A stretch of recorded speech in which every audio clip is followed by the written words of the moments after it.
All right, and I think we're good to go. I think we're ready to go live. How are y'all doing, everybody? Thank you for tuning in. Feel free to hit the link down below to call in and voice your opinion. But first off, we got Colt on the line. Toad, I'm gonna hold on. I'm gonna put you on mute for just a second. We're gonna go one by one tonight. All right. Okay. Sorry, Toad. We're gonna go one by one tonight. I'm gonna go to Colt first. So, Colt, how you doing, man? What up, Nash? I'm doing good, Pretty, bro.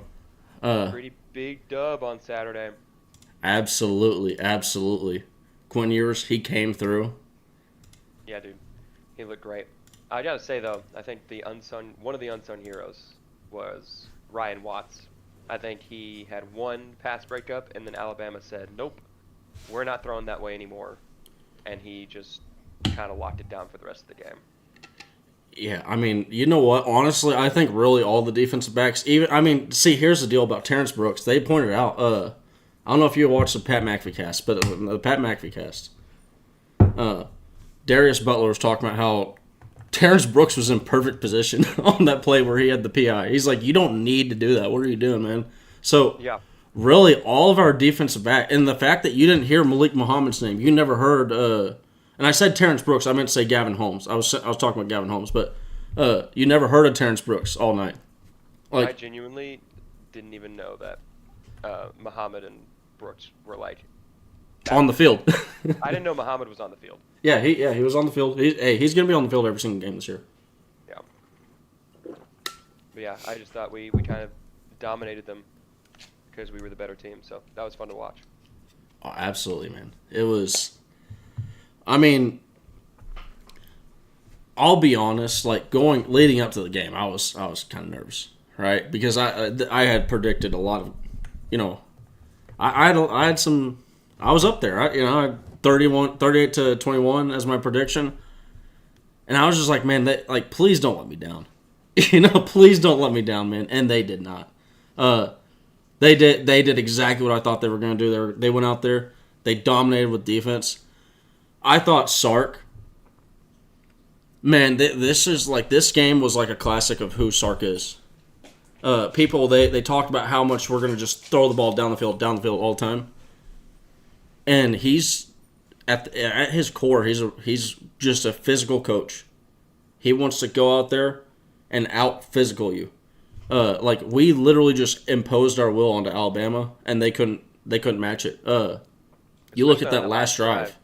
Yeah, I was about to say The like, last drive, it was literally run, run, run, run, run, timeout, run, timeout, run, timeout, run, third and long, run, and then oh my god, game's over, kneel it. I mean that drive really just like it. That's what football's all about right there. That last drive. that was the best drive I've seen. Like I was born in '99, so I wasn't alive or wasn't like conscious for the 2005 championship. But that was the best drive I've seen out of Texas in my whole adult experience watching them. It Like that was was easily. just it was a master class of what you're supposed to do. And And we don't honestly, do it goes that. to show We that don't like do that Sark. last year. Well, Sark, he tried to do this last year. He said, yo, he's like, we just didn't execute, man. Like it was there, the ability to win games, like a Oklahoma State. This is a game that we would have beat Oklahoma State last year, doing this type of thing. A Texas Tech running out the clock, sustaining long drives, and honestly, I think the new clock rules, just they benefit Sark so much. Yeah, they do. I also think that he last year in those games that we lost, TCU and Oklahoma State especially, I think he left Bijan out for way too long. I thought that he Well, I mean, you saw got that he got Roshan stuffed Johnson. a It's couple of hard, man. times. It's really hard. When you got I'm that saying good at backs, well, 1-2 punch, man. It is a really hard decision. I'm saying he Bijan got stuffed a couple times, and then he just let Quinn air it out against Oklahoma State. And Yeah, I saw kind of the same thing about TCU. If he had just, it was like eventually when the Baylor game came around, Sark was like, okay, just give it to the guys, and they found a way to win. And I I mean, think I he agree. needs to Like do it more the times. TCU game, Bijan only getting 12 attempts. That's criminal. And no, I didn't. My bad, Toad. If I just kicked you, I was trying to exit a different tab out. I'm not sure if I did that or if you just left at the same time. But Harry Orange Wookie up there, he's I have the most random hours. Yeah, dude. Hey, like 40 said, I am a night owl, dude. I am like, I'm doing this OB show, 6:30 to 7:30, and honestly, that was my night. That was my bedtime before. I have been going to bed recently, but yeah. Toad, if you're still listening, I was just about to get to you, man. Feel free to call back in here. Hold on, let me message him because.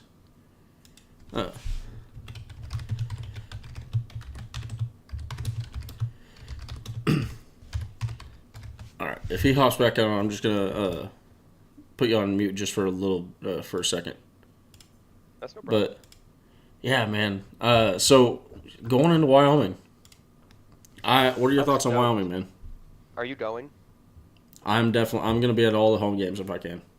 That's gonna be I think that's gonna be more electric than TCU was last year, genuinely. Yeah, I honestly see. Here's the deal. There's multiple factors for that, and a shout out Nino in the chat too, saying yo. So the multiple like when you look at this is like the first time that Texas. I'm not saying we're like back, right? But this is the biggest win that Texas has had since the start of Steve Sarkisian's career, and really even Tom Herman. I mean, this is bigger than and what I mean by this is 2018, that was a pretty big one over Georgia, but we didn't immediately have a game the next week. Yeah, well, this is bigger than that. Yes, and it's bigger than that. So, but even if you had the game next week, but it's a different thing, and then you add in the whole. This is like the first time that at nighttime, and it's not going to be 100% nighttime. I think I've been meaning to, I keep forgetting every damn day, but I've been meaning to do like a post, like because I live not right next to the stadium, but I'm a stone's throw from the stadium, and I just been meaning to post a thing saying like, hey, this is 7:35 or this is 7 o'clock. This is what kickoff is going to look like. This is what the sky's going to look like. This is how dark it's going to be. It's going to be our first taste of that. And I was watching the lights. They were still operating the lights like it was a night game for the first game at the 2 a.m. kickoff or 2 p.m. kickoff. Oh yeah, I didn't notice. Yeah, they had dude. The national anthem's going to be amazing. That's going to be amazing. Yeah. It's like I don't know if you noticed, but they're doing like red. It's red blue lights going on up there. It's going to be. They really Texas is going to have they're going to be up there with the stadium experiences. Yeah, and I'm really excited. And like last week for the Rice game, I could find tickets for like $90 on the home side, lower level. Right now they're sitting at $248. Like, we probably are going to have. Remember last year we almost beat Bama, and then UTSA was like our second highest attendance. Well, okay, so that one, I'll be honest, I think that was UTSA fans too, because they were loud, man. There were moments where I was like, Texas fans, are we letting them do this to us? Like they're loud. There were a lot of them. Yeah, there was a lot. The ski mask won it for us. Hey. I'm glad to be of service. I know 40 is one of the biggest fans of the ski mask out there. I honestly I've been meaning to change my profile picture back to the normal thing, but Twitter's still reviewing it. My profile for. I got something possibly working up here. But Nino, hey, call in, man, if you can. I want to get your. I want to get your thoughts on the stadium experience. Because Nino, for those that don't know, was actually out there at the Alabama game. And from what I've heard, it was and also what I've seen. Big news. Nash is I no longer have Spectrum. Spectrum TV's gone. Attaboy, what'd you I get? cut it. You know what? They brought back Disney. Screw them. Screw them. Got rid of it. Hell yeah, what'd you get? I have YouTube TV, and I'll be honest, watching the 4K stream, they just have the stadium going. Like, so this is actually what's really cool, is they have it to where you can see the band playing at halftime. So you don't get any of that like halftime talk show. So if you're a band person, right, you don't hear it, but you see it, and it's pretty cool. But yeah, they cut out all the sound. It's a little ominous. They cut out all the sound, but you can see all the light shows and stuff. Yeah, you get to see all the light shows, man, and it's like I was just like, yeah, that's cool. That's cool. That's really cool. Yeah, that was a John Curtis. You were hold on. What were you saying what were you saying before the Texas Alabama game about Texas? What were you saying about Alabama was going to beat us and all the dogging wasn't happening? Read the sign, Curtis. I got to go get some. Every time this dude pops up in my damn chat, I have to get this. It's like a tradition now. This is a tradition for Curtis. Curtis has started this every single time he pops up in here. There you go, Curtis. 4-9-0. I personally, I've never seen Texas not score a point in the Red River. Never. Have you, Colt? I have not. I haven't. I mean, that's something that really, just only a poverty university could ever accomplish. Yeah, I mean that is embarrassing. I genuinely though, I think they might get. I don't think they're going to get a sack. You know what? You do have to have a 0 in order to have the fire hose fully inserted. That's where it comes from. That's why you got the 0. Needed a slot for that fire hose. That's okay, yeah. Yeah, hey, John, this is not a safe place for Oklahoma fans. I'm not gonna lie. Not gonna lie. This chat's jumping on you right now. Honestly, Wyoming, they got a good run defense, man. Oh, I was talking about Oklahoma. But No, yeah, I know. I was just okay. yeah. John.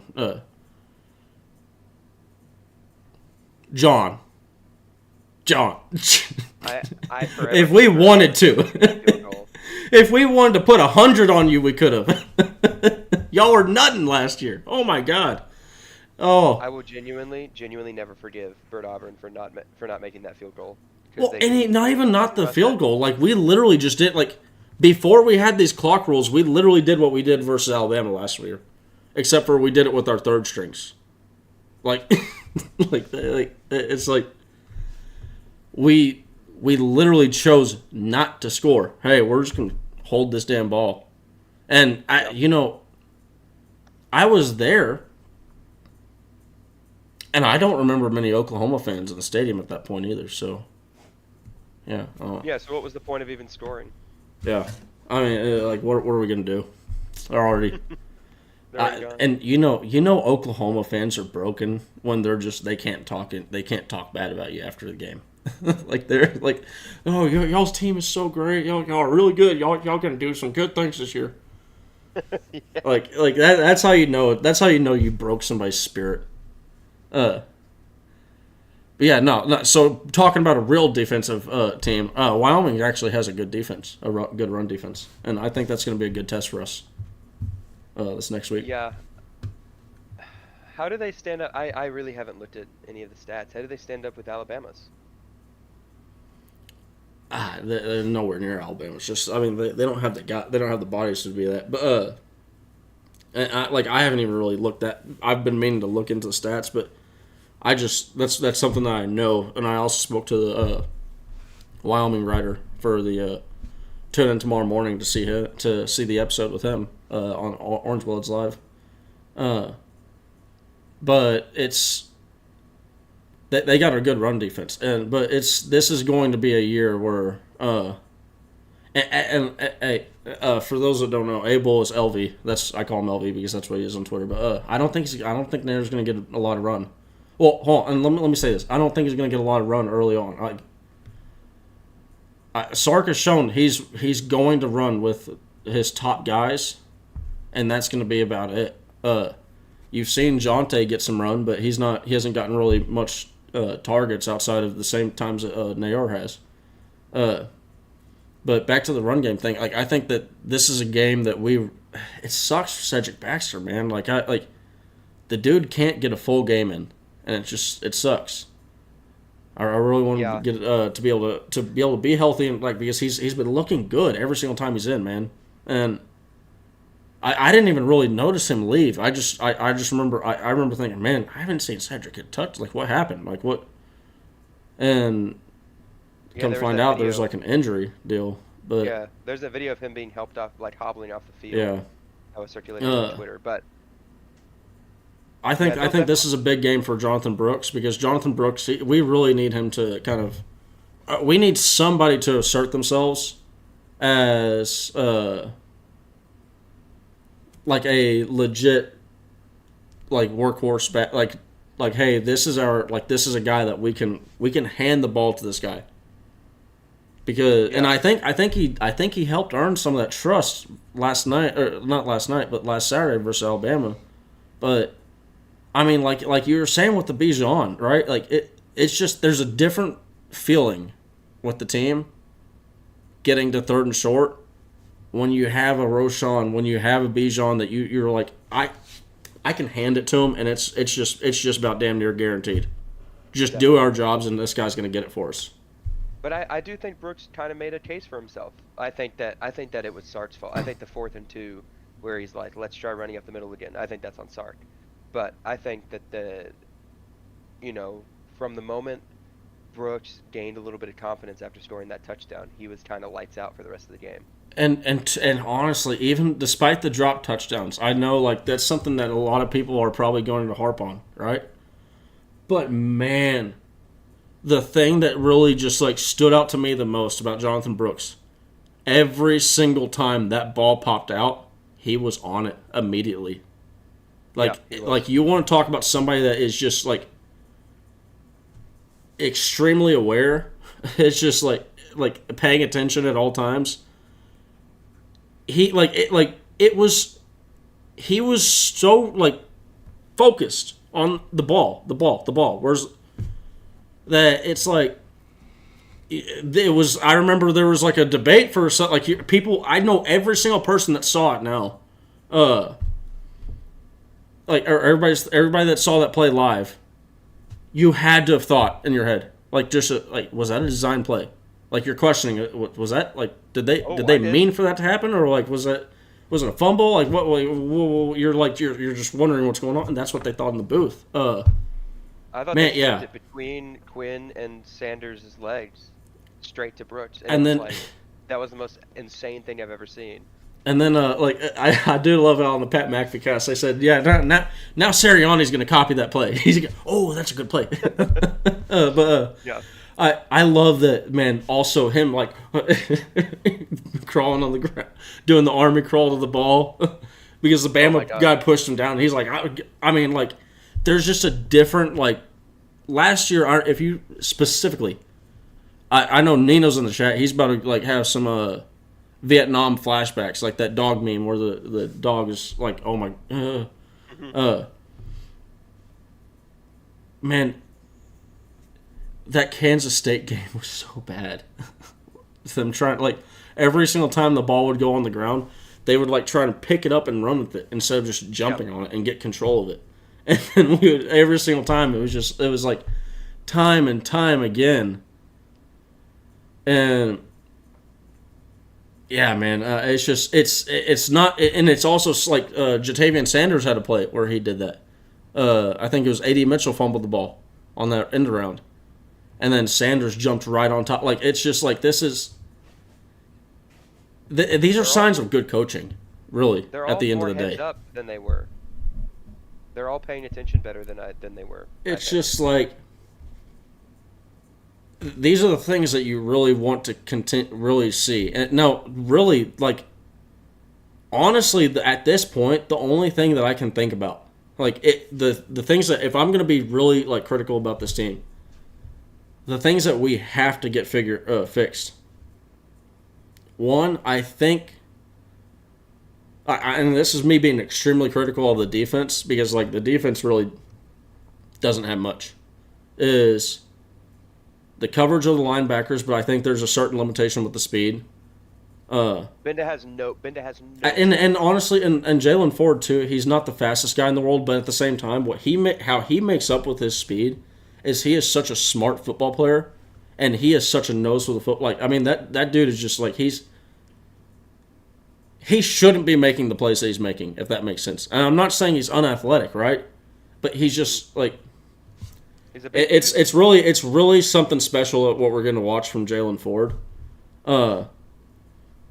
But I wish we'd just tackle just a little bit better, you know. If we're more sure of tackling, I think that would be better. But I'm not, and not again. Like this is a far better tackling team than we've had in a lot of years in the past. Yeah, and they're a good tackling team. Surprisingly, I thought our linebackers were the worst defensive position group on Saturday, which is a good thing because they played really well. But yeah, I mean, like you said, like if that's bad, I'll shoot, I'll take it. But yeah, exactly. I mean, honestly, and it's just at the end of the day, I think the biggest things that like are really almost glaring issues are the fact that, like I said, we need to figure out a run game. We need a guy to establish himself. Like I think that Jonathan Brooks did a lot to help do that, especially towards the end of the game. I mean, that's a massive that's a lot of faith in the head coach, and not just the running back, but the offensive line to say, hey, it's 3rd and long, it's 3rd and 8 or 3rd and 7 or whatever it was. And we're gonna run it right down their throats. Like and you know what? And Sarkisian he had that. I mean, he came out the entire game, and he maintained the same level of intensity every single time. You could tell, like he was just intense. He came out the gates intense, like literally physically. Like I'm talking about, like running on the field, right? Like yep, every single time the camera looked at, like he was focused and intense, and then you could see like it was just the aggression. 4th down, going for it. Not a question, going for it. 4th down. When he got to the times where it's like, you know what, I'm going to take my kick right here. But it was constant aggression from him, and I love that. Like that's something that we've been dying to see that, man. I mean, like I've been one of the people that's been asking people. Like, I wonder if we gotta like see a bad season out of Sark before like we like see him backed like a wounded dog backed into the corner, and you see him like really just fighting every single down. Because when we have teams playing like this, man, that mentality is like that's a mentality that really will like ruin some teams. I am really just afraid of a Bama hangover. Yeah, I don't think we're gonna get that versus Wyoming. Baylor's bad. I think Kansas. I mean, like that's a team that I really like, but I can't see it. Their defense isn't good enough, but also we're not gonna let them beat us at home again. Like not at all. And no, I'm worried about the two games. I'm really worried about are OU and then TCU and Fort Worth. We have I mean, OU is just always going to be one of those games that no matter what, it's going to be like going into it, like exactly. It won't always like throw the record out, throw all that stuff out. But I think here's the deal. I think as long as Texas does that, there's no shot for OU. Because if Texas goes out there and plays a clean game, right? If Texas plays their football, yeah, there's no shot. What are you going to do, OU? You're going to run up our defense? No. You're going to pass on our defense? No, you're not. The key to this season is going to be on the defense, and that's been my thing the whole time. It's like the amount of like defensive depth that we have.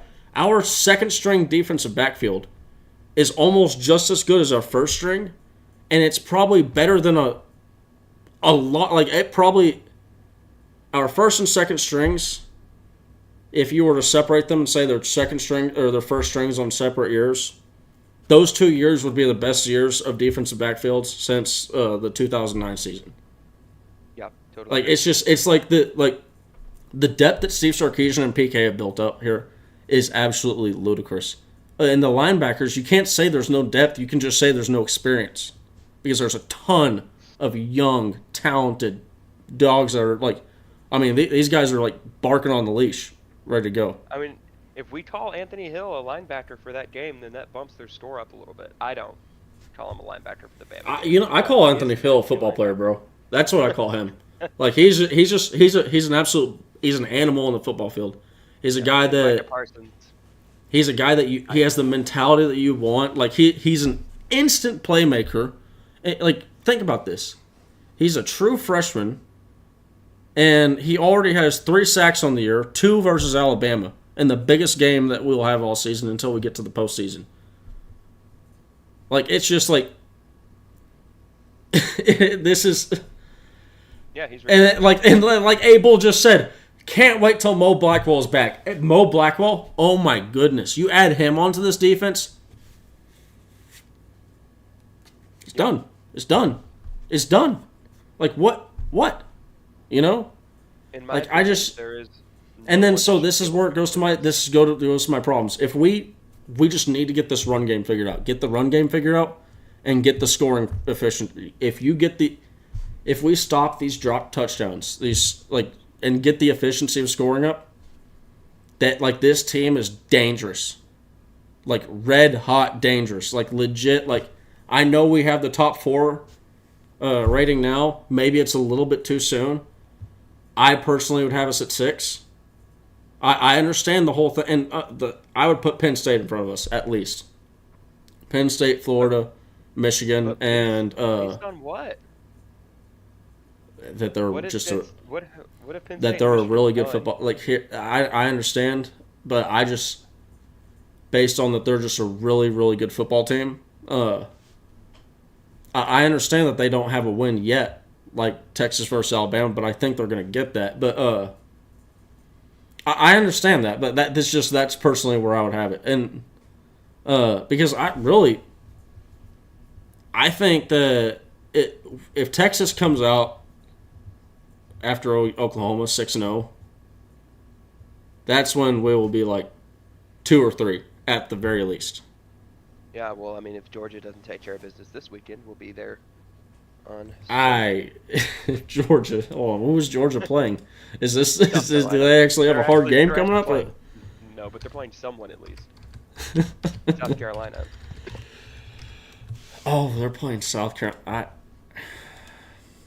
I'm not gonna lie. I'm not gonna put a lot of faith in Spencer Rattler to get the. Me neither. To get the job done. Not an FCS team. Let me see what Georgia's schedule is, because I know it's not. You know, honestly, here's the deal. Of all the teams left, Texas and Georgia have the easiest schedules to make the playoffs. Oh, absolutely. Well, I don't know. I'd put Florida State in there. I think that Clemson is not great. And does Florida State play UNC? Because that's the only other. Or maybe Miami. I think Florida State. Do they play? Yo, Nino. Nino is in here. What is good, Nino? We got some loyalty. So here, let's just hop right into it, man. How was the stadium experience at Alabama? It was great, man. Busy as hell. It was loud. A lot of like disco lights. Nah, man, it was cool, man. It was cool as hell, man. The fans were crazy, but it was cool, man. Yeah, man, I saw that. I saw that on every single break that they had. It was just straight up like strobes, left and right, boom, boom, boom, red lights. It got dark. I mean, honestly, like here's my one worry is if I'm going to the bathroom taking a piss, damn, I need some light. Give me a little bit of light here. Yeah, so the crazy part about it is, I can see how Bama has like the big intimidation factor because they have so much history. And so, so when Texas came to actually warm up, right, they had the videos come up and it was like history of Alabama, all these championships and the Heismans, and they're showing, videos of like players that are playing right now that are like knocking the crap out of people and stuff, right? So it's a big like intimidation factor because it is so much history. But you could tell, like I was watching, the players and like they weren't looking at none of the videos. They were so focused It was laser focused, and so when they went back in after the warm ups, they had like the official, you know, um, like time to come out, right? So Bama's band comes out, they do their spiel, they get it, in a place. Texas comes back out, right, and then they play another like 5 minute video and kind of ices Texas, right? So it's almost like when a fighter comes out and fights, right? They have like the opponent comes out first, and then they come and stand in the ring, right? And then they kind of just wait around until the champ comes out, and the champ has his videos on, and the fighters just kind of like trying to stay warm. That's how the Bama stadium was. They like literally made Texas fans and like the Texas team wait while they played this long video, and then they end up running out. And so it was almost like I'm trying to ice Texas, but Texas was so focused, man. They came out swinging, man. Man, hey, you love to hear that. I mean, like, because one thing that gives me a lot of it just feels like a good sign that the team is very well coached. You know, it's just like this is something that I thought that Steve Sarkisian was gonna do very well because he's had two guys from different trees that really are such great examples of focusing on the details. Is Pete Carroll and Nick Saban. You know, coming from those two guys, like it would have felt like such an alien thing if Steve Sarkisian just didn't care about the little small things. Yeah, man, they were focused. They were up for the game. You could tell. I mean, they were laser focused. The guys were loose. Barron was really loose. You could tell he was ready to play. Yes, he was. Yes, he was, man. He was loose, man. Who else? Worthy just seemed like it was another day of business, man. He wasn't. He earned so much money, dude. Like I understand he dropped some passes, but dude, he earned some money. So quick. He's so quick, man. He gets behind you so quick. It's not just the quickness because there's a lot of people that have not that. Hold on, let me correct that self. There's not a lot of people, but there's a decent amount of people that have gone into the NFL that have had speed that can level on the same like him, but like similar to a Marquise Goodwin, he's a guy that can not just be fast, but be fast and change direction and not lose momentum. Yeah. And that's a rare special talent that not a lot of people have. And all he had to show was good hands, and I think he did. And see like that, but like there were routes where he, except for that drop. Well, there was that one drop, but at the same time, you can point to the separation, and you can point to the speed, and you can point to That's on Kool-Aid. Kool-Aid's probably gonna be a first or second round pick in the draft too as well. So I mean, that's like on a no kidding one of the top DBs in the country, right? Well, so we've had and Malachi Moore too, in hell man. for 2 games now. Huh? We've had Kool-Aid in hell for 2 games now. Yeah. Oh, he don't like. He didn't like Texas. He said, "I'm done with y'all." It's funny. It's funny. I put that tweet up. I said Texas wide receivers make Kool-Aid look like Crystal Light, and all the Bama fans were just coming at me, right? They're like, "Oh, he didn't do that." I said, "Dude, y'all are lucky that Jonathan Brooks had Butterfingers and so did Worthy because those were 2 touchdowns.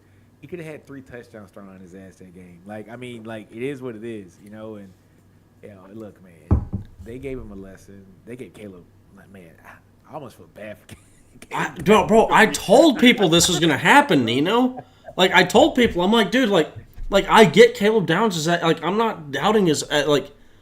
He's going to be a future NFL football player, right? Like that's who he is, right? He's that talented. But I was like this. I understand it's Middle Tennessee, and there are Middle Tennessee wide receivers running 10, 15 yards behind the quarterback, behind Downs, sitting there like jumping up and down, doing angels in the outfield. But you know what's funny about this, Nash?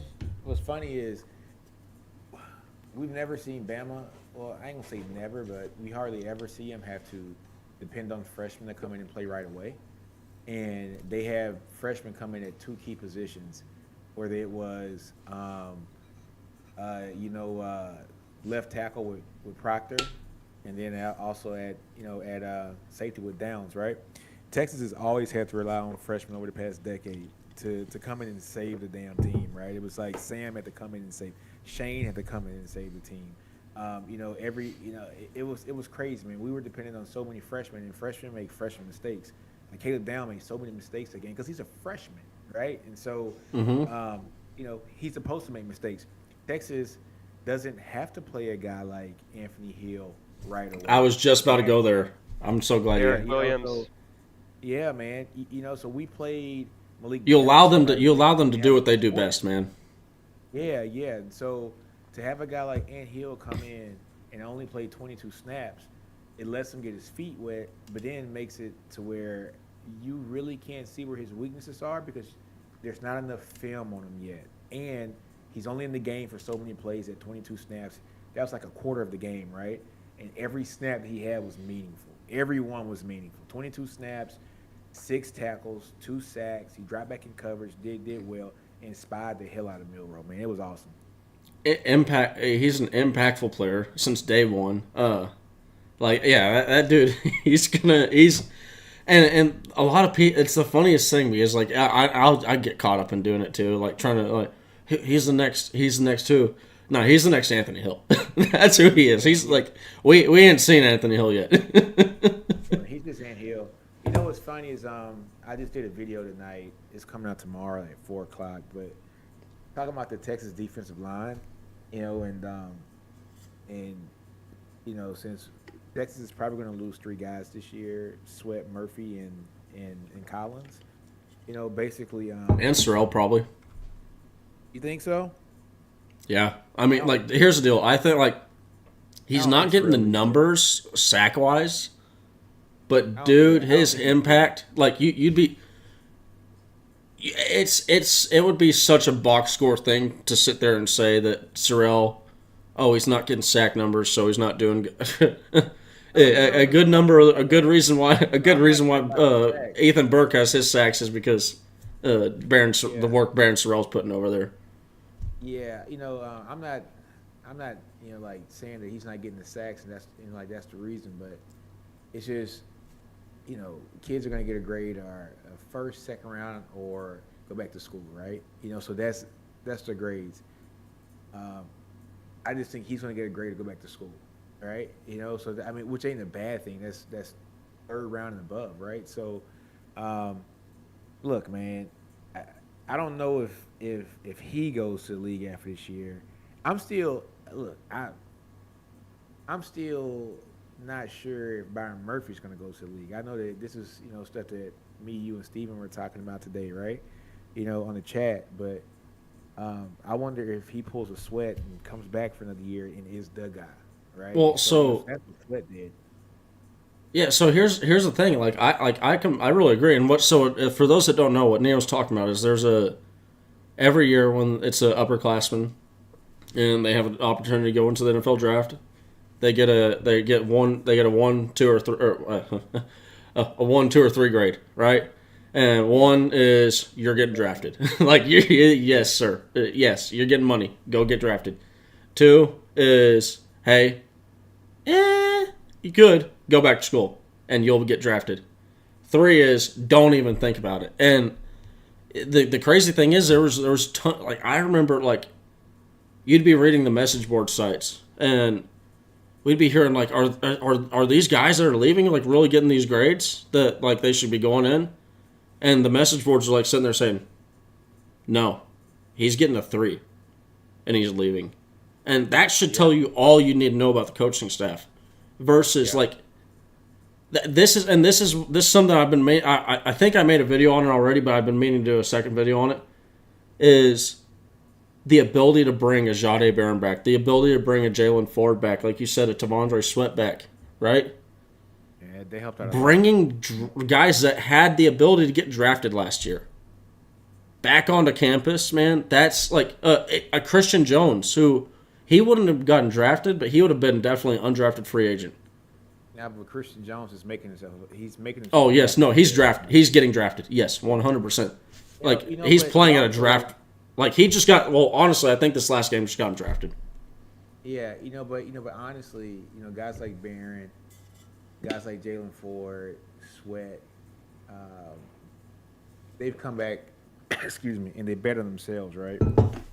And Barron maybe would have got drafted last year, but how high, right? No, yeah, but at the same time, these are all guys that would have never come. They would have never sniffed coming back under Tom Herman. Yeah, yeah. And like this is the like bringing these guys back, bringing the borderline draft guys back.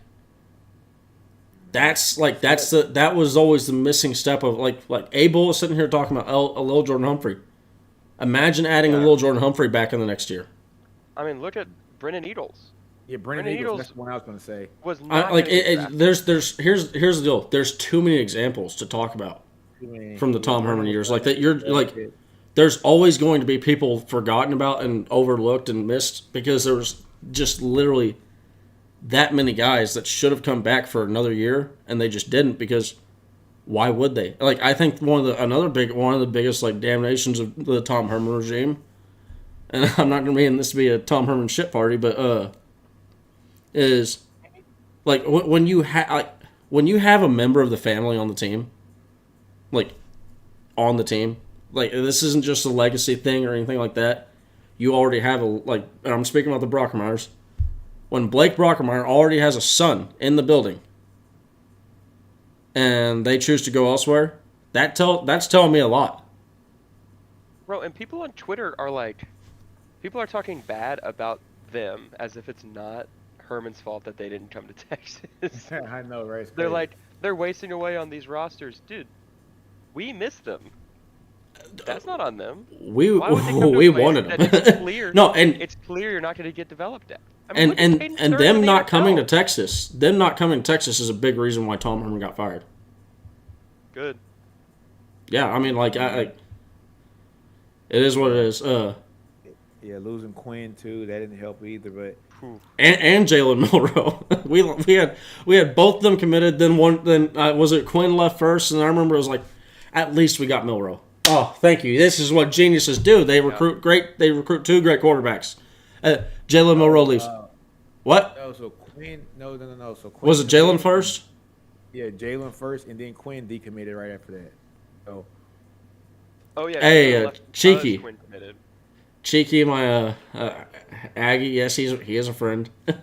But hey, we did beat Bama for y'all. Y'all gonna be ready? Y'all are. Ooh, got some spiciness in the chat here.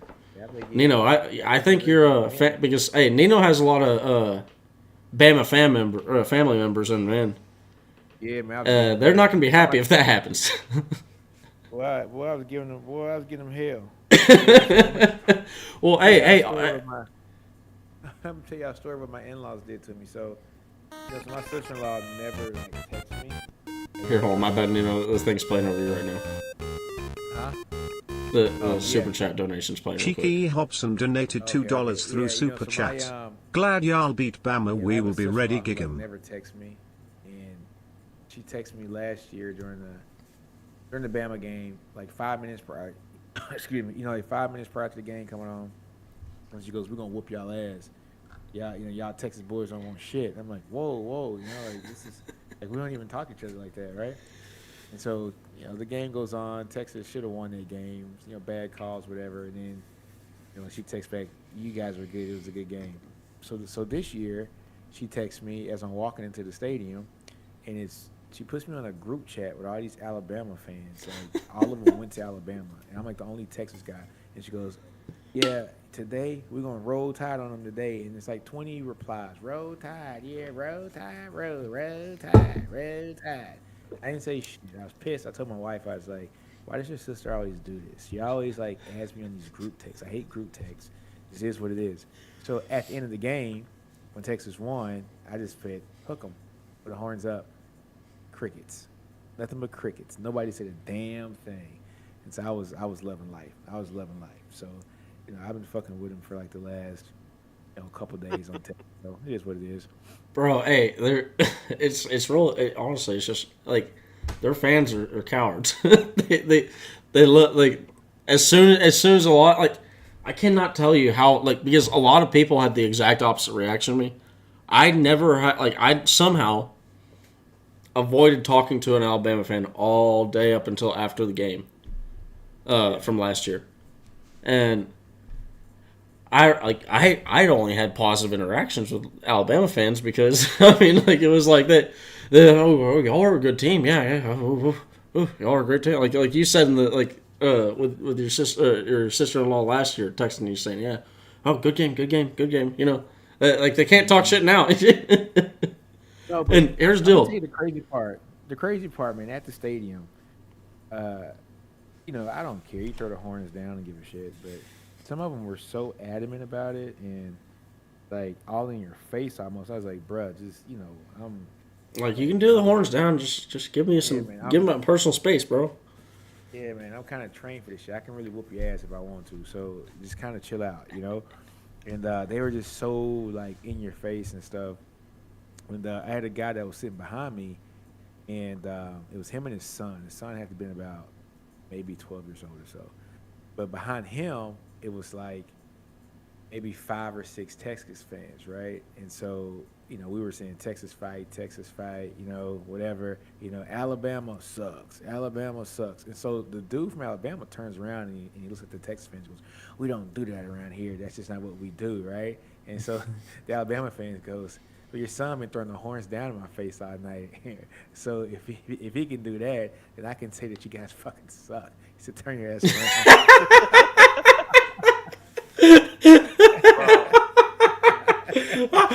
That's about one of the only times that I'll ever be like, yes, cussing in front of a kid. That's it. That's needed, bro. That's needed. Yeah. So I tell you like another funny thing, right? So my wife, she gets really embarrassed at games with me because I'm all in at games, right? So Oh yeah. I'm standing up. Like, I stand up in the whole game, just like everybody else in the stadium. Everybody stands up in the game, right? So here's my wife, right? She's like, "You got to sit down." I'm like, "Nah, I'm not sitting. Nah. Everybody's standing up." No. So I'm like, I'm screaming at the game, just like everybody else is, and I forgot. Was it? I think it was Baron Sorrell. He forced Miro to his left, and he got sacked, right? And I had a Texas fan who was sitting like two folks down from me. So it was me, it was my wife, who's a Bama fan. This guy's wife was a Bama grad, and he was a Texas grad. So me and him were like high-fiving each other. And it was like, I told you, force him to the left and make him pass. He ain't shit, right? And so these damn Alabama fans were in front of me. It's this old guy, right? He had to been like probably in his 80s or something, right? And so Miro hits the deep shot over to Burton, right? And he gets a touchdown. So he looks back at me and said, he goes, I thought he couldn't pass. I said, all right, there's a lot of game left. Literally, the next drive, interception. Yeah, and but the funniest thing is this actually goes to show about like one of the positive things about this team is like that was Jaron Thompson that got I think that was Jaron Thompson that gave up the touchdown, and then Jaron Thompson gets the interception. It's just like David Benda gives up the huge play to Rice. 2 plays later, gets a massive sack, and like it's just like this team has like they have such an ability to be cerebral. Yeah, like that, like, and honestly, for those that haven't watched it, go check out Elite Athletes TV. Just type in Elite Athletes TV, Pete Kwiatkowski or Elite Athletes TV Texas. The dude literally called it. He had a video 2 years ago where he's saying, "Hey, yeah, PK is going to bring a championship defense to Texas," and it's literally exactly what's happening right now. Like you saw the zone coverage, right? There's no better example of what happened of him calling this video than the Jade Barron play. Yeah, like Jade was like that. That's a play that Jade. It was 1 or 2 routes that he knew. Like if this happens, I'm jumping on it. And he got it. And it's just like that's like trusting your guys, the ability to trust your dudes to go out there and like he gave up. Like here's the deal: if Milroe doesn't make that pass to that route, he just left a dude wide open. But it's the trust that's not I know Milroe. I know it. He's going right here, and I'm picking this thing off. Yeah, but that's the film study too. Absolutely, it's like it's the cerebral part. That's the preparation. That's every. I mean, this is what this team's been missing for years, man. It's just it's the preparation, the whole The development details. piece, man. It's the details, and you can tell Sark is he's so detail oriented. You can tell in the field. It's it was beautiful to watch. I ain't gonna lie. I was a little bit scared because I told my wife I was like, look, as bad as Alabama's played, they played horrible in that first half. Well, I shouldn't say they played horrible. Our defense made them look bad. I mean, we had great defense, and we left 8 points on on the field by not catching touchdowns and trading them in for field goals. So we got 6 instead of 14, right? So we left 8 points on the field. It should have been, to be honest with you, it should have been 24-6 at halftime. That's the score it should have been, right? Or I mean, they should have only scored 21 points at most. yeah, and so I told my wife, I said, as bad as it's been, it was the third quarter. The Alabama offense has looked bad because the Texas defense has been whooping their ass, and you guys are still only down 4 points. And as soon as I said that, Muro, bam, throws for a touchdown. And I said, holy shit. I said, all that shit I've been talking, they better back this shit up. So, I was like, this is the time that's going to tell me a lot about this team. Are they going to tuck the tail and roll over, or are they going to fight back? And 3 plays later, touchdown. All right, I said, oh, shit, this is a different team. It's a different team. Yeah, and you know what? It's a different one yours. Like, here's the thing. You know what I'd love to see is the animation from him on the field. You saw it, if you remember the Jonathan Brooks touchdown. Oh, man, he got crunked. Oh, man, Yeah, he as soon as he saw Jonathan Brooks was gone, he goes and swipes up that towel. He hits that little Terry. Woo!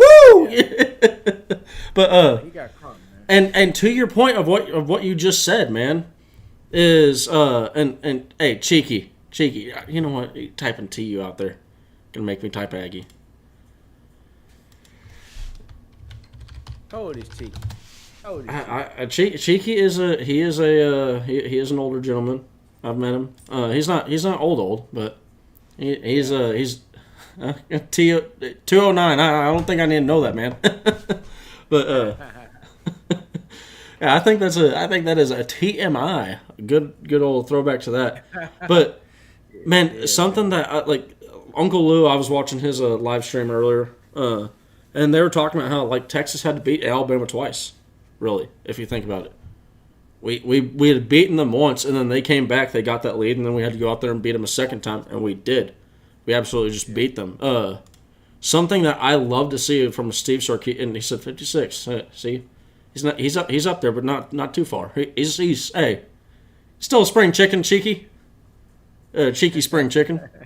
But something I love to see about like, and this goes to show about the detail, and it's in every phase of the game with special teams. The detail they take in special teams, that it was actually fun watching Pat McAfee react to that.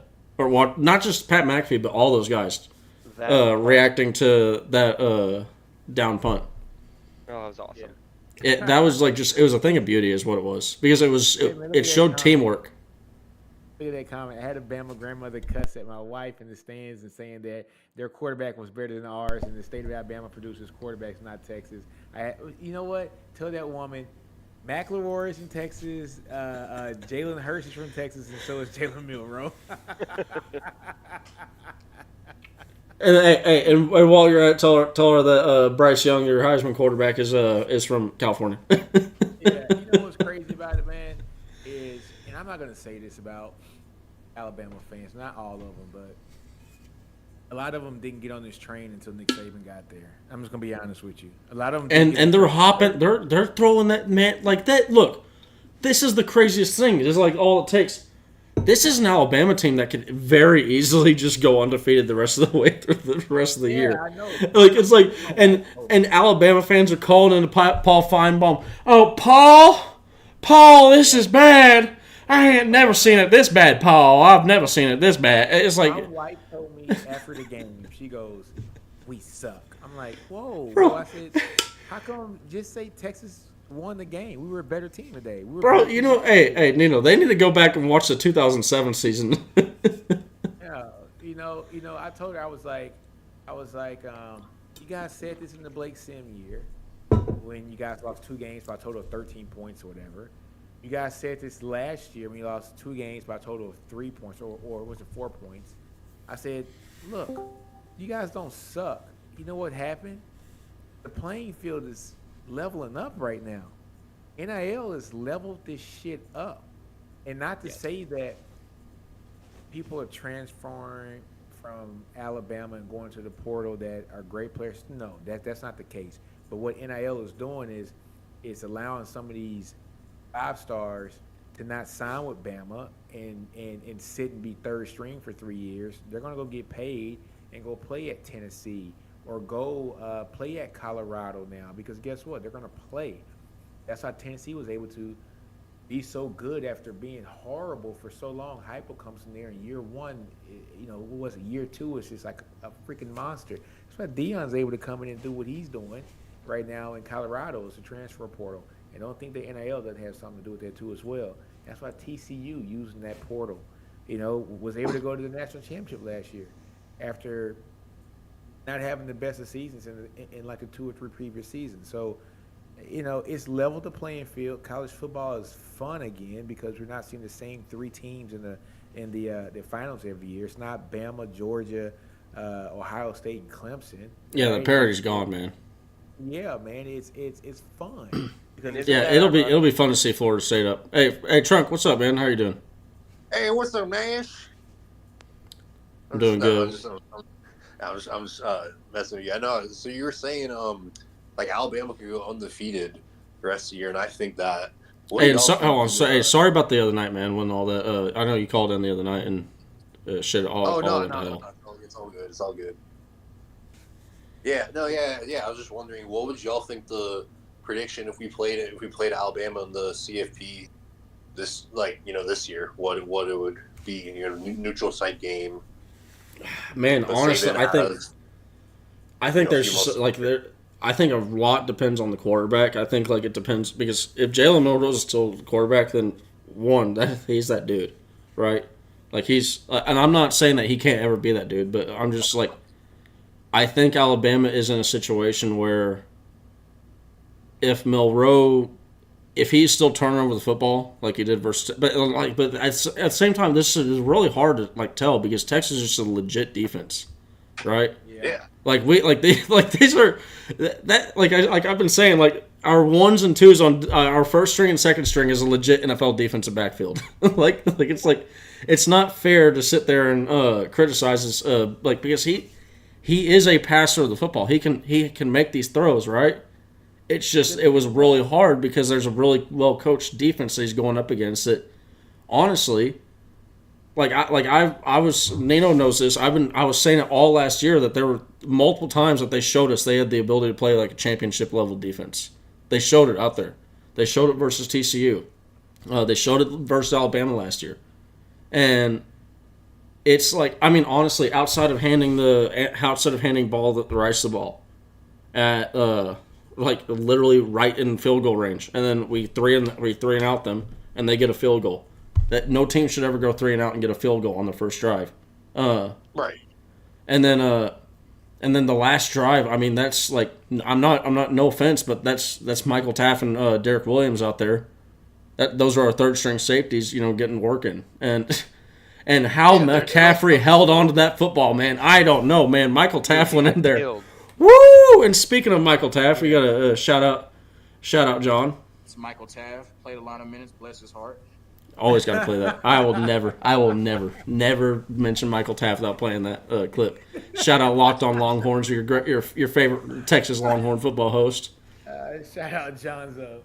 Yeah. Yeah, Nash. I don't think we're getting enough credit for this win. I think that it's all doom and gloom for Alabama, and it's not. Hey, Texas is just a really good team. I agree, man. I don't know, man. I think we're the talk of the national media. People are just hesitant to say Texas is back because Yeah.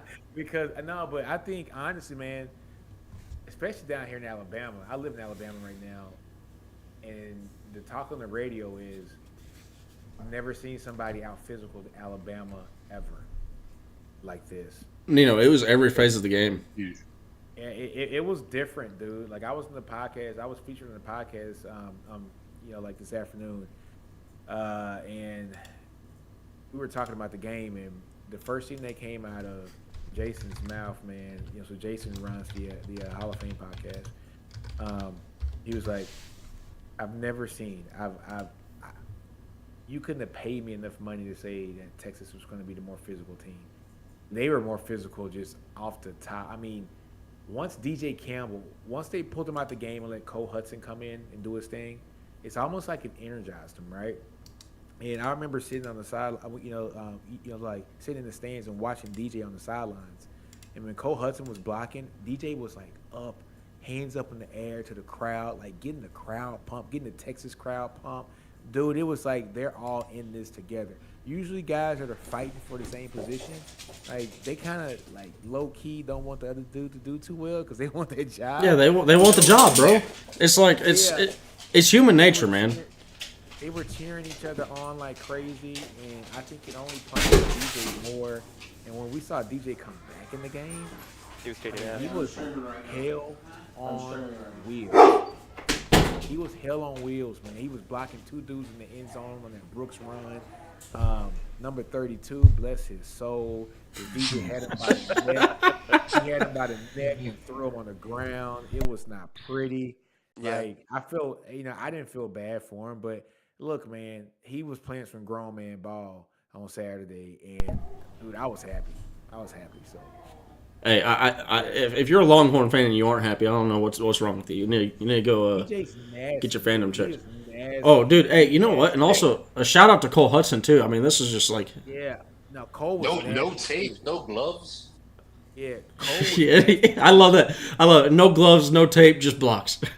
blocked. Hey, and speaking of that, man, like to what you were saying about the toy, like because somebody like people can go, oh well, the 2019 LSU team, they whooped Alabama, not the same way.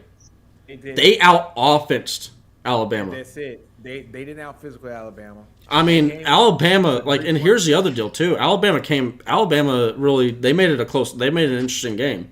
LSU jumped out, huge lead. I'm looking at it, it was 33-13, right? Big lead. Yep. But then Alabama, LSU goes scoreless in the third quarter, and then it's like, oh shit, Alabama's coming, and we gotta turn up the gas because Alabama. They really and honestly, it's one of those dangerous things that, and it really goes to show how good that offense was in 2019 for LSU. That's a very hard thing to do for a football team is to have to take your foot off the gas and to turn it back on. Yeah. It's one of those things you'd never want to stop that engine once it's going. Yeah, they were sensational, but yeah, man, it was good, man. It was good. I enjoyed it. Yeah, Cole and DJ were nasty. I mean, they just got a nasty streak about them. DJ just has, I don't know what it is. It's almost like I want to kill you kind of attitude. Yeah, he's mad out there, man. I mean, he plays mad, dude, and it's going to be interesting to see next year how these guys slot, right? Like who's going to really start next year because we understand you got Kelvin Banks, Hayden Connor's still going to be here. Hudson's going to be at the center. Think Hayden's going to be at the center?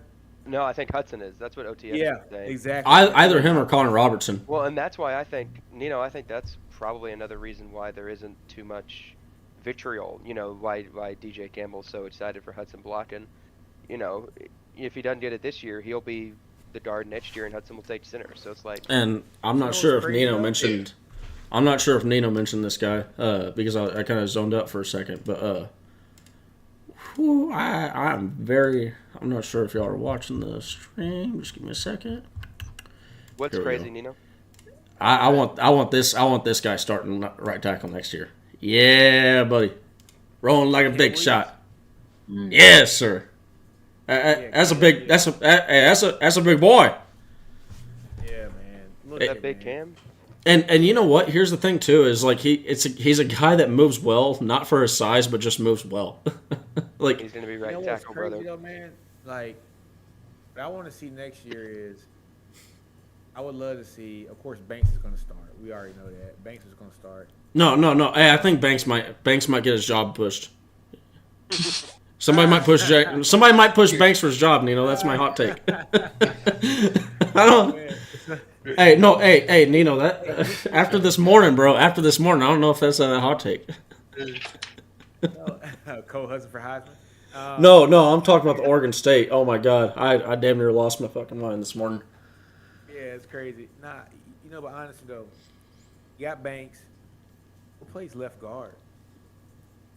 Because Neto looked great in his time. Hayden Connor though is like he's probably our best interior offensive lineman as far as pass blocking. He's just he is. He's Mr. Consistent, bro. Hayden's nasty too now. No. Hold on. I'll be honest. Of all the guys, right? That I think like, if you ever just like seen his face, dude, just like he looks pissed off every time, bro. He literally he looks like he's snarling, bro. He's nasty. And I tell you what, man, I see where he gets. He'll be here, dude. His dad is so much fun. I was tailgating with his dad. And I think I've tailgated with his dad and his mom and his grandparents now for like 3 games, and they're like the nicest family. But you could tell he gets it probably from his dad, man. His dad's cool as shit. But you got Banks, Hayden Connor, center, Cole Hudson, maybe. But man, look, Jake held his own. I went back and watched the game, and bro, he went up 1-on-1. All of them, dude. Otis. He went 1-on-1 with Otis, could not push him back. And the main knock we had on Jake was his strength. And he went up. Physicality. Head up. He went head up with Otis, man. Otis couldn't do nothing with him. Nothing. Hey, Nino, I'll tell you right now, if we get not 12, not 13, not 14. Well, no, I mean, technically it would be 14 or 13. If we get 13 more games from the offensive line like that, we're 100% playing in the national championship. Well, it all depends. We got to run better, No, but see, here's the deal. If our offensive line is playing like that, dude, I think we will run better. Yeah. I don't think we play. Like if we do that for 13 games straight, I have no doubt about our run game protect. Quinn Ewers. You want to talk about feeling safe, man? The safest spot on planet Earth was behind that offensive line. Quinn looked good. He looked good. So look poised. Yeah, man. It's gonna be some interesting battles here in the fall. And my only worry is we have so much talent on that offensive line that if some of them don't get to play in their 3rd year, will they be looking elsewhere? That's my only fear. My only fear. It's like a guy like Neto.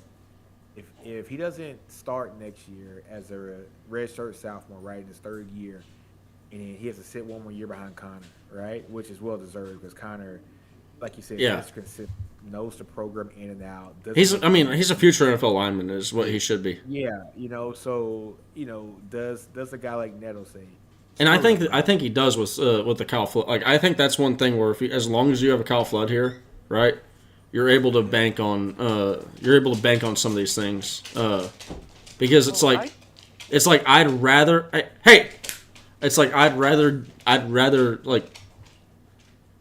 be with Flood, right, who has been coaching me for the last 3 years, and I know I can trust this guy.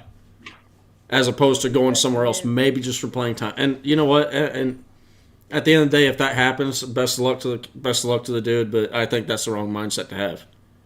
Yeah. And I tell you, because it's the best the right mindset. Huh? Oh, I was saying, I think they all know that going in with like how many. Yeah. They got seven live in this class. They got I think 4 or 5 coming in, or the 24 class. Well, so they know that. And so here's the thing too is I'm creating someone else is coming for your job. Well, and here's the thing too is this coaching staff, they've shown the ability, like they've shown they do not care what grade you are, what age you are, if you are the best football player, one of the best 11, you will be playing. And I think that's one of the biggest things that goes to show like and I think that's a huge reason why you saw a Jahdae Barron or a Jalen Ford come back or Tavondre Sweat is because hey, if I'm the best 11, I'm going to be playing. And hey, you quit that damn dog is trying to get something in the. But it's like there's a trust of, you know what? Okay, yeah, I'm not like there's not going to be any favoritism. There's not going to be any of this like there's no funny shit, right? It's just ball. Yeah, well, I mean, I kind of got the vibe that people were expecting Majors and Connor to go. I didn't get the vibe that people were expecting Neto to beat Connor outright. You know, Jake Majors maybe, that Hudson would beat Jake Majors outright. But I don't think Neto is going to beat Hayden Connor outright in the next year if Connor decides to stay. That's true. That's true. It's going to be interesting, man. It's going to be a lot of competition. And I mean, honestly, another like to a question that was just up here in the chat. What receivers are starting next year? And hold on, before I answer that, how much of an impact will Mo Blackwell returns? A huge one. Like that's absolutely that you want to talk about a guy that really just like because like when they talk about defense, you want to have attitude, right? You want to have the attitude of defense. Like there's literally people like I think it's like a football like thing where like people know. You're either born a defensive player or you're born offensive. Like it's a mindset deal. Like especially like when you start talking about like when you get to the higher levels. Like obviously at the lower levels, if you're athletic, you can play anything. But the higher level you get, you just need a mindset. Like it's like the best example of this is punt returners. A punt returner, you have to be willing to like. It's like it's my life is on the line right now. Like I got to be ready to die, right? Like you're having grown ass men running full speed while you're standing there catching a ball still, and you gotta be ready to take that shit, and you gotta hold on to the ball, and you're expected to, and anything less than that is a failure, and like it's just Blackwell is that he has that what you want out of a defensive player. He has that like where honestly it sounds really messed up and fucked up, but when you got to have a disregard for the other dudes. Like you just not you have to not be able to care about like you got to be able to go out there and hit the dude, you know? Right. Not saying like disregard for the dude's life, but you know, you got to be ready to go and not hold back. This just came to me. Remember in the Blind Side they had the protective instincts where they tested like off the charts for that like cringe thing. Yeah, DJ Campbell, he's protective instincts off the chart. It's like you're saying like you're born an offensive defensive player. DJ Campbell, born protector, born offensive protector.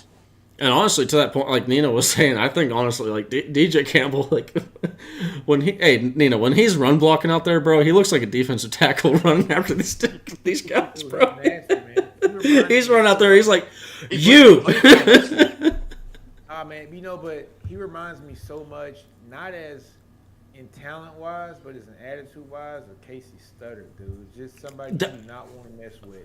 And honestly, I was going to say that for Hayden Connor, too. Like, yeah. Like, they just, like... And honestly, that's, like... I think that's a common thing that you see out of the Kyle Flood offensive linemen. They just got some... They got some... Like, some grit about bro, it. hey, I love... Hey, how about Hudson rocking the... I call those Jerry curls a little bit. It's a mullet with some curls. It's a throwback haircut that I hadn't seen in a long time, man. Ooh, Cole Hudson? Yeah, Cole Hudson. I Bro, didn't see it. yeah, one look at that dude and you know I don't care what age he is, if he's underage or whatever. You know that dude pounds beers. You know it. You know he can put those things away. I was pretty confident during my tailgating time about how this offensive line was going to do. When I talked to Hayden Connor's dad, he's like, bro, he goes, they're going to like kick ass today, and he goes because they're pissed. They're pissed about Rice. Because how badly they. I mean, dude, they like it goes to that like. Sorry. He said, I feel sorry for anybody in front of him. It goes to show about that Steve Sarkisian quote, man, from the press conference. Like one of the reporters asked him, So the Rice game, they got there.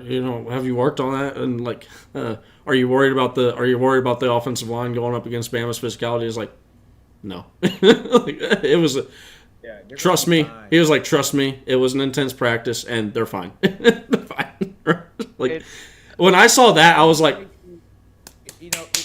it like almost makes you wonder whether or not they said ones go against ones. Like just go, bro. Because I know that there's not going to be a better defensive line that you're going to face. Well, I'll tell you this: they got their ass yelled at.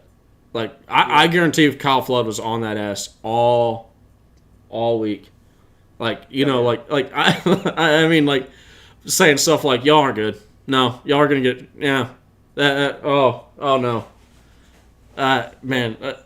Honestly, the most interesting thing, we were talking about Mo Blackwell. I think that it's encouraging that this defense isn't firing on all cylinders yet. We have a major factor missing, and we're still we have the top defensive success rate in the country, and we're missing one of our linebackers. And when he gets back, I love Jed Bush, but Mo Blackwell is an easy upgrade over him. You know what? Honestly, though, I think Mo Blackwell being out might have been the reason we had the come out party for Grant Hill, because Mo Blackwell is very he's quick on his feet. He's a thumper. He can hit like crazy. He was a previous safety as well too, right? So he's fast as hell. He's not your typical linebacker. He has a lot of speed. He's kind of solid on the sideline. And so with him not being there, I think that really opened the door for Anthony Hill to come in and do his thing and be able to spy and do all the great shit that he's been able to do. Now, when he comes back, we got a two-headed monster at that position that we can line up like any given time. So Ant Hill got about 25% of the snaps in that game. And so I can honestly see when Mo comes back, he's going to get the lion's share, but it might be like 70-30. And then by game 7 or 8, it's probably going to be like 65. I mean, honestly, I could see them playing at the same time, really, like PK working up something for them, because this is like. But who do you take off the field? See, dude, this is the beautiful thing about this Texas defense, dude. That's the scary part. Who do you take off the field? But hold on, and this is the way that we should be looking at it, because this is the way that opposing teams are going to have to look at it. When that dude leaves the field, it's not. It's who's coming on the field, right? It's like, damn it. I mean, Anthony Hill he's different, right? A monster. It's going to be a slight drop off, but it's not going to be a huge. I mean, he's just different. He's different, dude. I mean, he reminds me of as a true freshman playing linebacker. I remember when Derek Johnson played, and when you saw him play as a true freshman, that dude's different. It's just something, he's different. I think I remember Sergio Kendall being like that. I was too young, but nah, Sergio was a beast too. When I first saw Cedric Benson play in Texas, Mac waited too long to play his ass. He waited to game 7 to start him. That was something Mac was terrible at, dude. Yeah, I got a couple stories about Mac that I won't put on camera, but about some of the anyways. No, no need to dive into that. But I mean, I've been.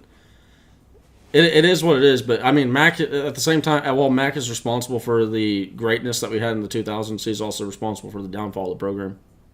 Yeah, no, but he's. I mean, seeing Cedric Benson for the first time out there was magical.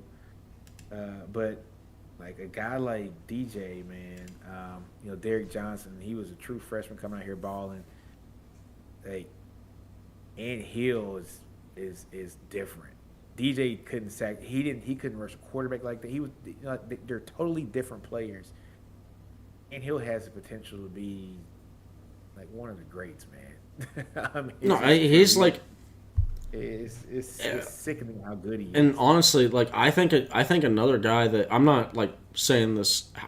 I am, because I think it's not. I don't think you're going to see it as fast, the flash on this field. But I think the end product. Jelani McDonald, dude. Oh no! I'm saying he's first. Jelani McDonald. That is, bro.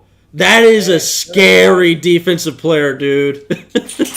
tell everybody when I got to the stadium, the first thing that I texted all you guys was, Jelani McDonald is a big MFer. Bro, dude, I was like, yo, this dude is big as hell. He's yo, 18. Lord have mercy. Look how big this kid is.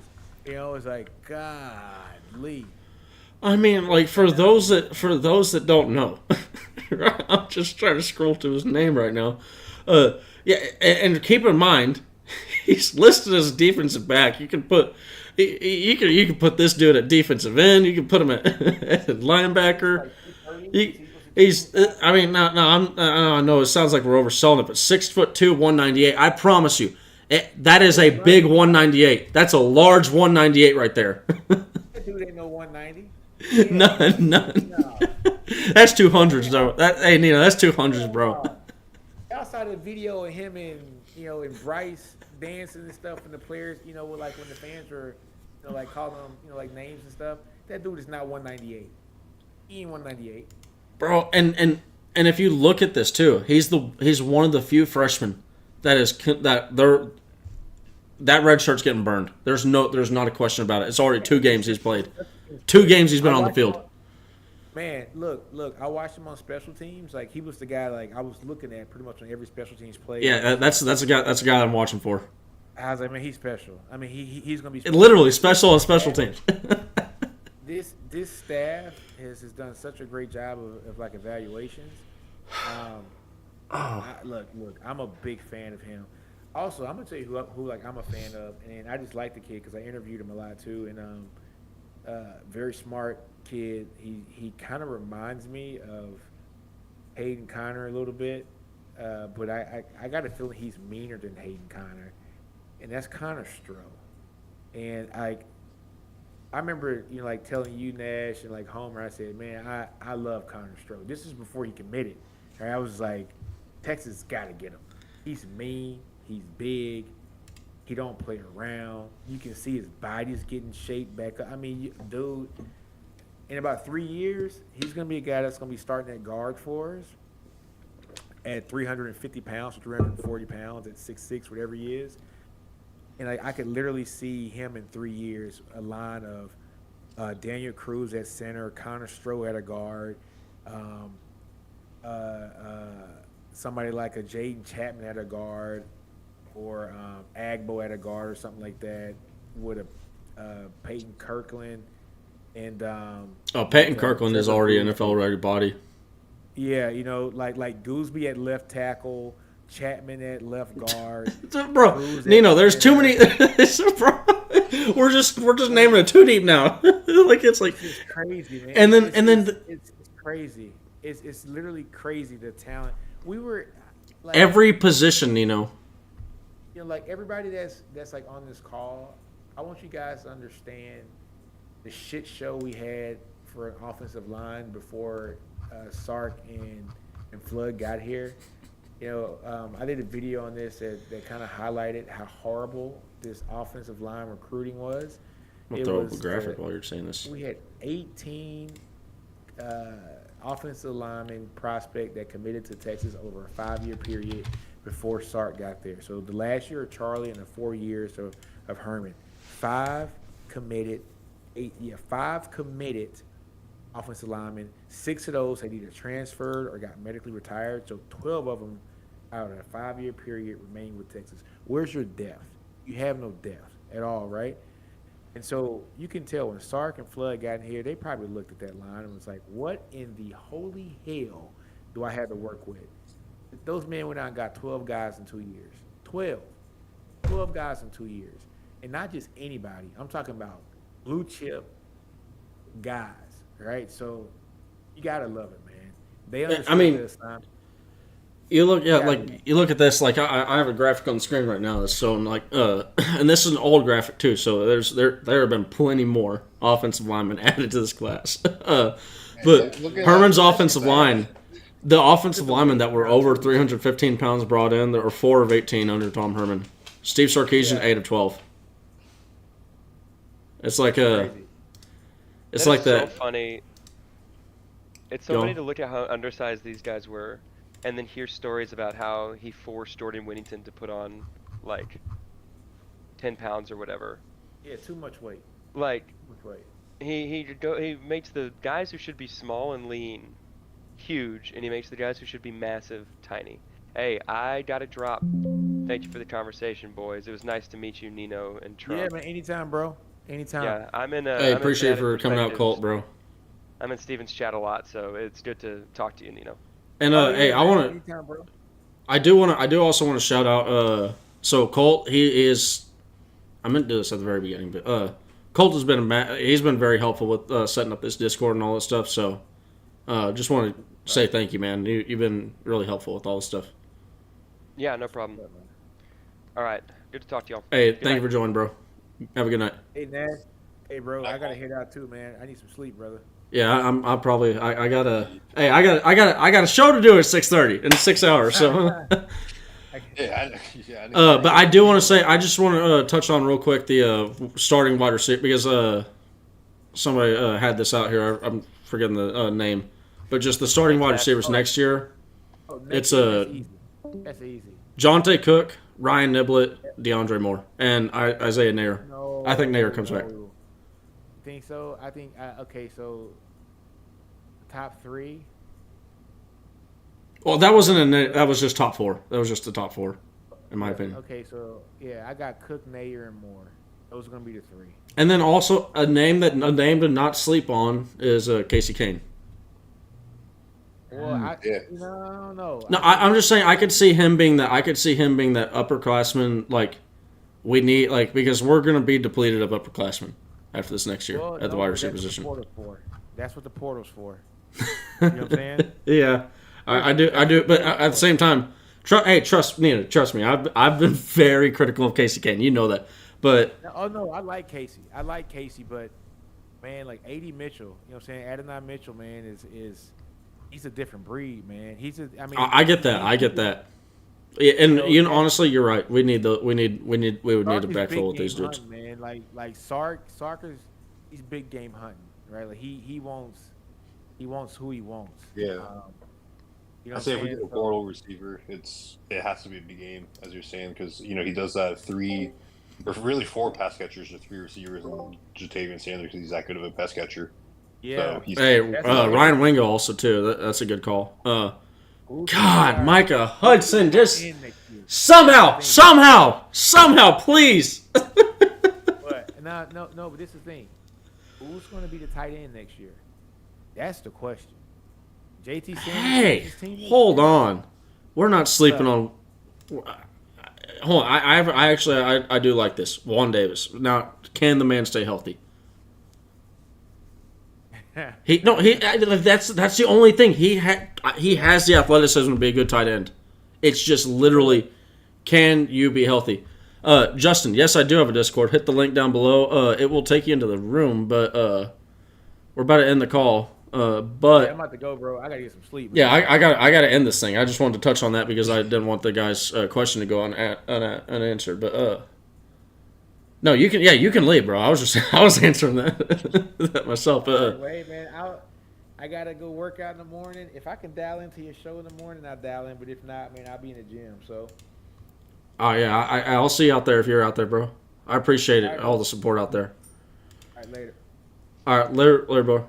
Yeah, okay. I'm gonna pop out. I'm pop out too, and I'm gonna watch your show tomorrow. So good luck on that. I'll see you tomorrow. Thanks for the show as always for tonight. Good talk. Hey, appreciate it, man. Appreciate it, Trump. Yeah. I'll catch you. I'll be doing so these shows. This show I'll be doing tomorrow night as well. But this will be Monday, Wednesday, Friday, and then Saturdays. Okay, cool. Yeah. So I'll see you on the Orange Bugs tomorrow. Yep. All right. Appreciate it, bro. Yeah. All right. See you. All right, everybody. I think that is going to be the last call of the evening. Unless, you know what? Here, hold on. Hey, I'll say this. Justin, if you want to call in real quick, I'll stay in. Link is in the description right down. Right. Bye, Felicia. No. Link is in the description if you want to call in. But if not, the link to my Discord is right there. I will go ahead and actually show that off real quick. Because I'm kind of proud of it. Okay, so what do we have? Woo! Got the Nash, Texas server. Here's all the other servers I'm in. Rules. Got the rules. basic stuff. Don't be a jerk, whatnots. You got your inner sanctum. That's for some. Actually, that's very few people are in there. That's just like 2 people in there. But nothing crazy going on. General Texas chat. That's a good one. Memes and not safe for work. Texas recruiting. Just general NCAA chat. Me and Colt, the one-timers. Texas football, this is definitely where everybody comes and hangs out. But I do have I have like bots that do the Texas basketball, Texas baseball, all the women's sports, Texas golf, tennis, swimming, track. What's up, man? And then also, I have a YouTube. This is basically all the Texas YouTubers. This is like an archive. Shout out Lando Show. But hey, man. So nice. Thank you for calling in, man. Oh, this is Brandon. Brandon. Yeah. Hey, man, my bad. Hey, you're gonna be at the game this weekend, right? Absolutely. What? Unless if something might happen. Or like I have to take care of my dad and all that stuff, so I might have to miss the game. But that should never happen. Just let me know if you tailgate or not. I got that Roshan Johnson card that's an auto up number to 100. I'm gonna give you. So I will take that. Yeah, I pulled 2, and then I don't need more than 1. So it's an autograph too, bro. Oh hell yeah. Yeah, it's Roshan Johnson. It's a Panini Luminance Rookie number to 100 disco. But I was gonna meet you there. But I'm gonna meet. There's another guy. I don't know if you follow him. Is a Nate Gunderson. He's a real good dude, man. He gave me a Ricky Williams auto card and Vince Young auto card and shit. So I got a bunch of cards for him too. I just didn't know if you were gonna be there or not. So I was gonna bring it if you're gonna be there. Actually, I will add it to. No, I'll be there, man. I'd gladly add it to my collection. Speaking of my collection, this is my. I can't Sam see it, Ellinger. dude. I can't. Oh yeah, you got to be on the. Yeah, here I'll send you pictures on Twitter. But Sam Ellinger on campus. That's why I asked you about baseball. That's why I asked you about baseball yesterday or whatever, because I have a bunch of baseball and shit that I don't, unless it's a Longhorn, I don't keep. Oh yeah. No, I'm not really a card dude. And then this is I have a Colin Johnson. I have a Colin Johnson Devin Duvernay Immaculate. I love that one, dude. That's I just got the Ricky Williams Jamal Charles Immaculate. Or I'm sorry, it's Jamal Charles Bijan Robinson jersey Immaculate. Then I have Bijan Robinson number to 25, his sneaker collection Immaculate, dude. Oh yeah, I can't wait for him to sign that bitch. I'll be so hyped, dude. But no, I'll bring that Roshan this weekend. Hey, I'll send you a message. That's a dope card, bro. No, I really appreciate that, bro. Yeah, no, it's all good, man. That car is not as expensive as my super chats I put in, but it doesn't matter. I know you'll appreciate it. And I don't keep more than 1 card, bro. Like I have like 6 Ricky autos, but they're all different. But like if I have a duplicate, like that Nate guy I was telling you about, dude, he gave me a Vince Young auto, Justin Tucker auto. Like that dude's primo. Nate Gunderson. If you don't follow him, dude, follow him. He's a great guy. He used to do camps and shit. He had like everyone you can imagine's auto. It's crazy, dude. Sounds like a great guy. I don't know why I haven't followed him. Hell yeah. No, he doesn't really do No, I follow him. I don't know why. Yeah. Yeah, he doesn't really post much, but yeah. Oh, that's why. Yeah, that's why I don't really. Yeah, if he posts anything, it's like cards and shit. So like I started talking to him, and like I guess he grew up when he was younger. He's probably in his late 40s, early 50s. He did a bunch of camps, so like he's always done the camps at the Longhorns, so he always gets fucking autos. He's a great guy, man. Great person. Him and Dougie B. Dougie B is another one. I recommend everyone to follow. They're great people, man. But I'll bring that Roshan this weekend for you, dude, and I'll hit you a DM on Twitter. And, like, I'll be there. I'm in section 108, but I'll be there probably about 2 hours early just, for tailgating and shit. But I'll have that card on me to give to you, dude. No matter if you're there or not, I'll shoot you a DM and I'll get it. Yeah, I'll DM you when I start heading that way to see where you're at. But all right, man. Y'all have a good night, guys. Yeah, no, I gotta go. I gotta go help out my dad right now. So I really appreciate y'all for calling in and tuning in. I really appreciate it. Thank y'all very much. I will be here tomorrow night's Wednesday night, so normally there's a day break, but I'll be here Wednesday night. So gonna be aiming every Monday, Wednesday, Friday, and then after games. So hope y'all have a great